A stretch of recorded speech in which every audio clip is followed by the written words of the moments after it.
Hey everyone, it's Boki here from Gigi's Fabric Shop and Juki Junkies, and I'm here with the Juki HZL-DX7, and I want to touch base on threading. So let's get right into it.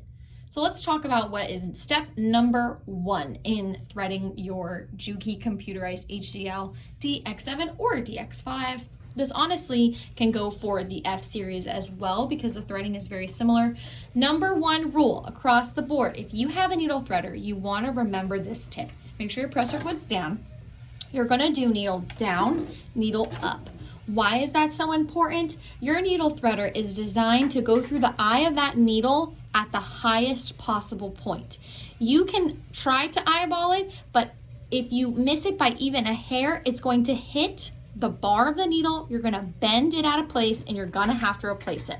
So rule number 1, needle down, needle up. It's going to automatically raise it into the highest possible position so you don't have to worry about breaking that needle.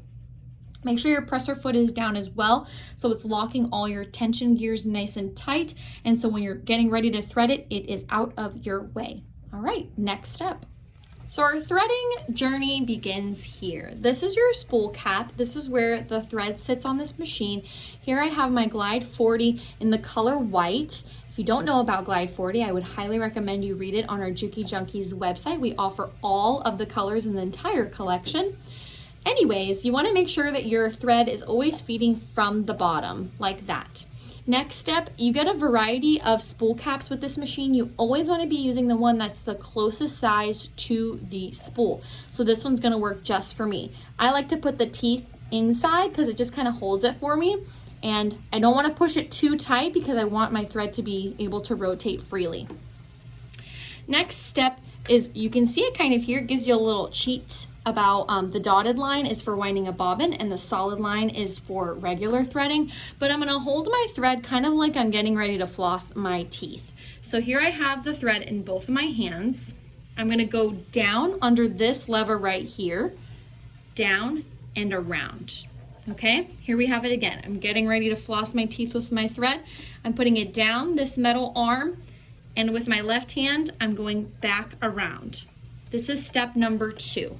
Right here, you have a tension disc in here, so you want to make sure you're nice and tight in there and flossing that back molar. All right, so here's number 2. We're going to go back down. Let's get eye level now. All right, so I'm still holding my thread.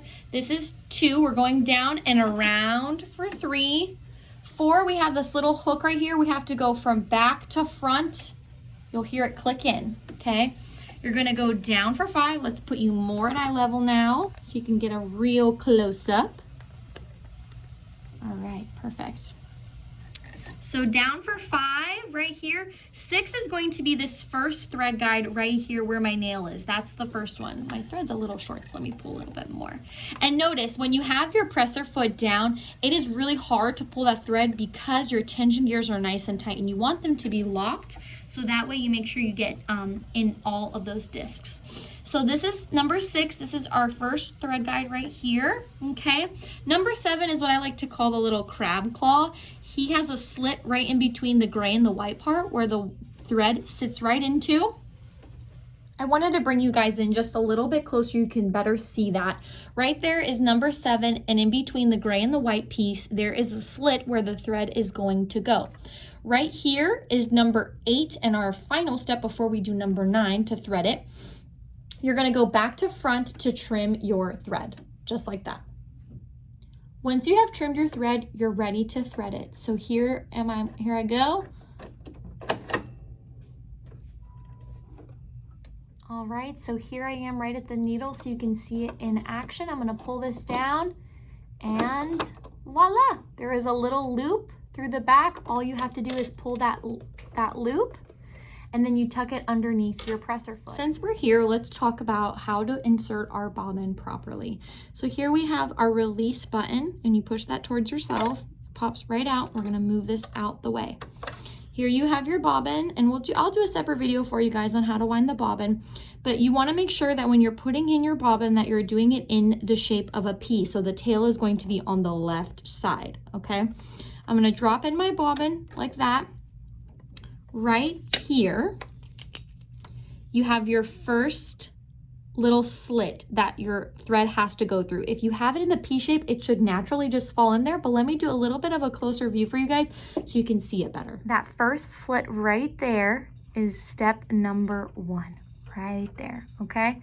Now we're gonna go back up for 2, down for 3, and there's a little blade right there, and you pull it back and it cuts it right for you. And then we're ready to sew, and we put our cover back on. And very easy drop in, 1, 2, 3, go kind of bobbin. I hope this threading video was easy and clear for you guys to see. The threading on this machine is very, very easy, and this is universal for the DX7 and the F series.